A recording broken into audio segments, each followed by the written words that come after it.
Good morning, all. It is October the 21st.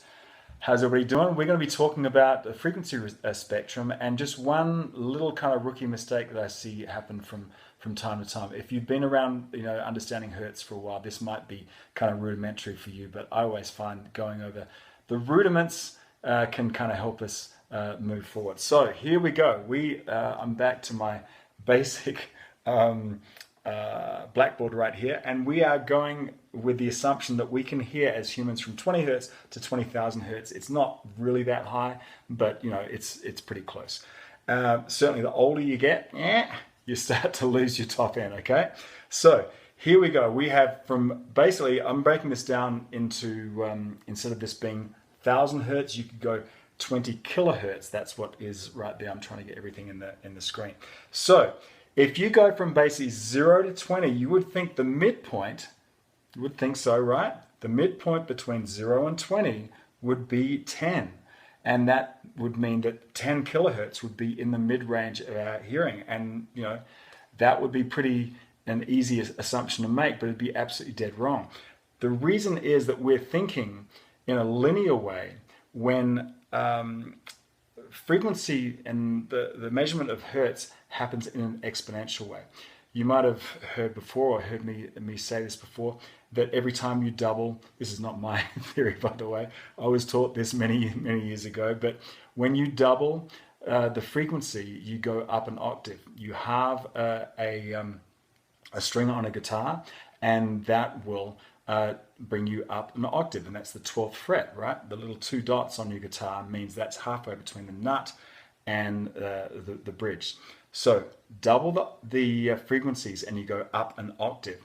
And it ends up that we can hear about, when you look at this frequency range here, we hear in about 10 octaves.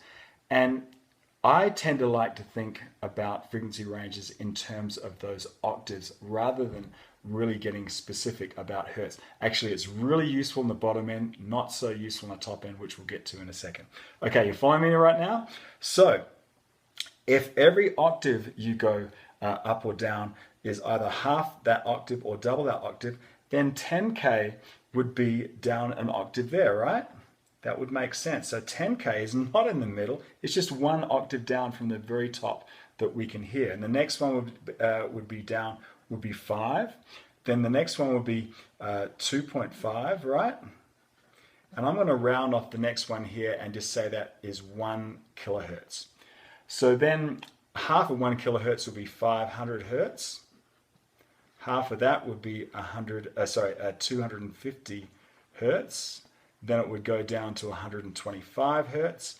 And then the next one would be 64 hertz.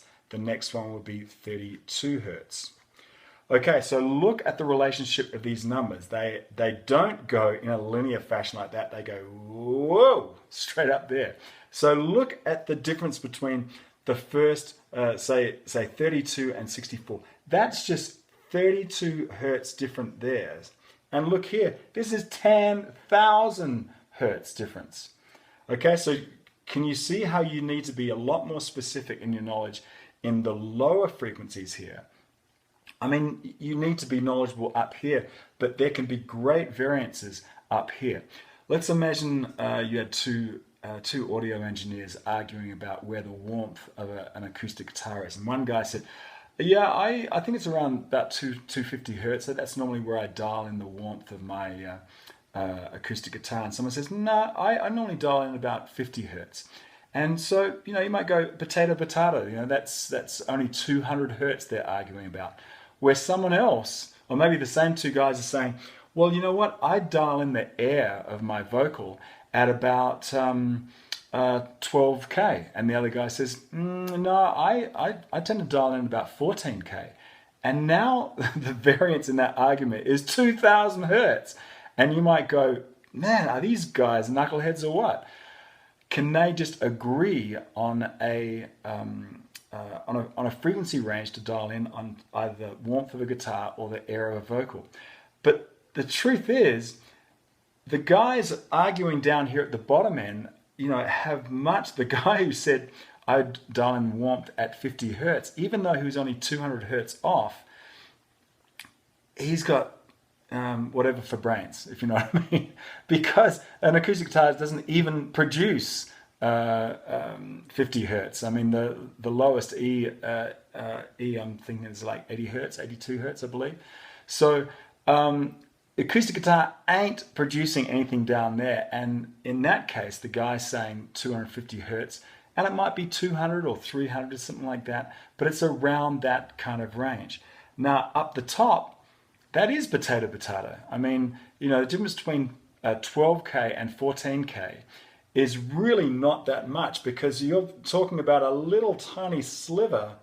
You're arguing about a variance there, where over here you are arguing about a variance there, right? Big variance. So you need to really know your frequency ranges down here, and up here. You know, if someone says, no, I always go after 14K, I go, okay, well, you know, good for you. You know, I fish around in that area. But what we're talking about is this tiny little area up there. So does that kind of give you an idea? For a lot of you that have known this for a long time, then maybe you're yawning through this. But when people get into arguments about where to fish for EQ points, and they're, you know, arguing about little tiny spans up here versus really, you know, wanting to know this stuff down here, then you know, my eyes kind of glaze over and kind of go, oh, you guys are kind of maybe missing the plot, if you know what I mean. So my recommendation to you is to start, you know, looking at these frequency ranges, not so much in hertz, but in chunks of octaves. You know, it ends up being about 10 octaves of range. Now, if you haven't got it, pick up my little handy dandy EQ chart and cheat sheet, and this is going to shine a bit. Okay, that's better. Okay, so I've got this laminated. It ends up being on a legal sheet. It's free. If you go to the website, just download it. And you know, if you can laminate that, it's just a great way, because what it does, it breaks up all of the frequency range into these 4 different areas: the lows, the low mids, high mids, and the highs, and shows you each instrument. Like, you know, if you want to know where the fundamental of a kick drum is, you can go down here. Here's your fundamental of your kick drum. Here are the harmonics up here, and here are the various EQ points that you should start to look around for: the thump or the boxiness or the smack of the kick drum. And you can do that through all of these. Once you start really getting familiar with these instruments and where their particular EQ points are, then, you know, mixing just becomes a lot more fun. Hope that helped you out.